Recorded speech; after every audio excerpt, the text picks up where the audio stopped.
Estamos aqui hoje para falar um pouquinho mais hoje sobre o arquivo de riqueza número 12, um arquivo muito importante. Arquivo do que, afinal? Do que? Qual é o assunto? Esse aqui é o assunto. O arquivo número 12 do livro Os Segredos da Mente Milionária. Quem ainda não leu esse livro, gente, além de acompanhar aqui, porque a gente está trabalhando os 17 arquivos de riqueza, mas tem muito mais aqui nesse livro.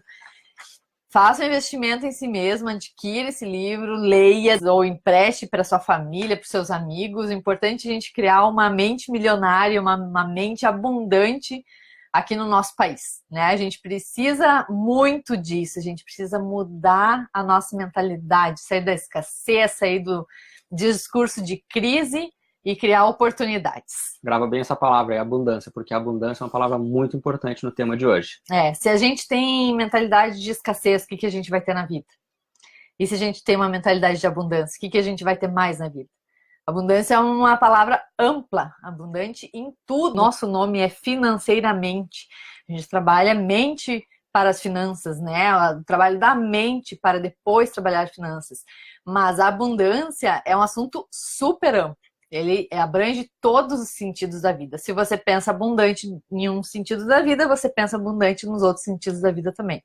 É o seu padrão de pensamento, que acompanha todos os dias em todos os assuntos. E qual que é o arquivo que nós vamos trabalhar hoje? O arquivo número 12 diz o seguinte: as pessoas ricas pensam, eu posso ter as duas coisas. E as pessoas de mentalidade pobre pensam, eu posso ter uma coisa ou outra. Caraca, esse é profundo, né? O que isso quer dizer? Isso quer dizer o seguinte, que as pessoas com mentalidade pobre, elas pensam, eu vou ter X ou eu vou ter Y? Por que eu não posso ter os dois? Que é o que as pessoas com mentalidade rica pensam. Ou eu vou ser rico, ou eu vou ser feliz. Ou eu vou ter uma família, ou eu vou ter uma profissão. E vários ous. Pessoal, vamos lá então. O que é muito importante nesse pensamento que a gente falou? As pessoas com mentalidade de escassez, gravem essas palavras, escassez e abundância. Pessoas com mentalidade de escassez pensam o seguinte, não se pode ter tudo. Ou eu tenho isso, ou eu tenho aquilo. Quando, na verdade, a gente tem que pensar, como que eu tenho isso e aquilo? Como é que eu tenho os dois? Por que eu preciso ter um só e não posso ter os dois? Aí eu falo de, né, entre mulheres, tem uma questão que nos acompanhou, meio histórica também, assim, que meio que fez as mulheres, colocou as mulheres contra a parede, no sentido de ou você se desenvolve como profissional, ou você se desenvolve como família. Ou você é a mãe, uma boa mãe, ou você é uma boa profissional. Sempre ou. Por que não e? E como, né? Ah, mas é difícil ok? Pode não ser fácil, sim. Às vezes é simples, mas não é fácil as coisas, né? Mas como é que você muda essa perspectiva? Com uma pergunta.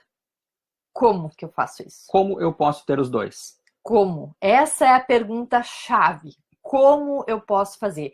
E aí, no como eu posso fazer, o que se indica a fazer? Levantar as opções. Eu posso ser uma boa profissional assim, assim, assim, assado, posso ser uma boa mãe, uma boa esposa, uma boa amiga, uma boa, né? Assim, assim, assim, assado. Então, como que eu uno as duas coisas? A pergunta-chave é como ter as duas coisas. Quer ver alguns exemplos clássicos assim? As pessoas dizem que tem que ter ou carreira ou família. Por que não pode ter os dois? Eu vou me dedicar a negócios ou eu vou me divertir? Por que não pode ter os dois? Qual é o motivo? Por que razão? Eu quero ser rico ou eu quero fazer o que eu amo? Por que é que não pode ter os dois? Quem é que te disse que não pode ter os dois?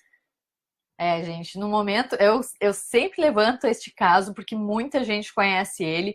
Ele é um cara incrível, né? E a gente acompanha. Quando a gente vê que um professor de inglês consegue faturar milhões num ano, dezenas, né? Mais de milhões no plural num ano, e ele é um professor de inglês. Quantos professores de inglês vocês conhecem, ou professor de qualquer matéria vocês conhecem que ganham milhões? Então, é possível ganhar milhões, é possível ter abundância sendo professor? ele nos mostra, Mairo Vergara nos mostra, e além de outros, mostra que é possível. A pergunta que ele fez é: como? Como eu tenho que agir diferente? O que eu tenho que fazer diferente? Como eu tenho que me posicionar para que os meus resultados não sejam de escassez? Porque, em termos de professores, muitos professores vivem uma vida de escassez, porque os salários são baixos, as oportunidades são escassas, e assim fica naquela roda de ratos. E a gente precisa sair daquilo, independente do que for a tua paixão, do que for a tua área, como você faz diferente, como você tem resultados diferentes, como pode ter tudo, amar o que você faz e, além disso, ter retorno financeiro também. Lembre sempre o seguinte, nós vivemos num mundo de abundância. Nós temos um mundo muito abundante de recursos naturais, de financeiros. As pessoas sempre reclamam, cadê minha parte? Né? Por que eu não tenho? Por que eu fiquei com uma parte pequena?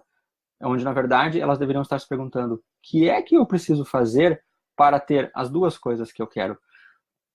Não é um ou. O ou tem que ser eliminado, tem que ser perguntado novamente para si mesmo. O que é que eu preciso para ter ambos, né?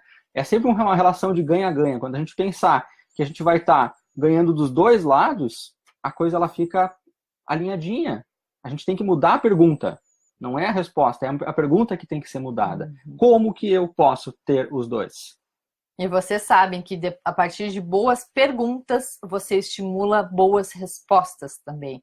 Então, voltamos a esse embate, né? Porque a questão está no embate. Ou eu sou feliz, ou eu tenho dinheiro. Ou eu tenho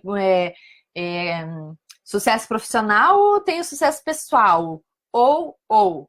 E por quê, né? Eu entendo que a gente pode ter tudo, que a gente pode pensar em abundância em todos os sentidos da vida. Só que é uma coisa que tá aqui, ó. Tá aqui. Primeiro, porque se não estiver aqui, não vai estar no plano físico. Primeiro, tu tem que saber que é isso, que não tem limitação. E aí depois, a construção, ela acontece. Mas se não estiver na mente, primeiro a construção, o plano físico, como o Harvey mesmo fala. Por que é o segredo da mente? Olha o nome do livro. Segredos da mente milionária. É porque tudo parte da mente. O plano físico, o tátil, o real, ele vem do plano mental primeiro. E não existe nenhuma outra área onde é mais importante se reprogramar do que a área financeira. Porque as pessoas normalmente colocam o pensamento de como é que eu vou ter riqueza ou outra coisa. É normalmente o ou com relação à riqueza. Agora eu faço uma pergunta para você assim, o que é mais importante? O Harvey pergunta, você tem um braço ou tem uma perna? Os dois. Né? Como é que você vai ficar sem um ou sem o outro? Então o dinheiro ele é importante para complementar todas as outras coisas que você quer fazer. Seja viajar, se divertir, ter uma família boa, poder ajudar as outras pessoas. O dinheiro ele é o lubrificante, o dinheiro ele é o que faz as coisas deslizarem mais fácil, não ter tanto arrasto, tanto atrito. Ele está ligado sim à felicidade, por que não? Por que não pode ser e? Ao invés de ou. Ao invés de ou. Tem uma outra... Aí eu digo que tem um assunto que a gente daqui a pouco ficaria muitas horas conversando. Mas assim, a gente foi meio que habituado num sistema social, religioso, todo um ecossistema no qual a gente se criou que fomentou mais ou menos a seguinte ideia. Ou você é puro e espiritualizado, ou você é rico. É como se fossem forças antagonistas.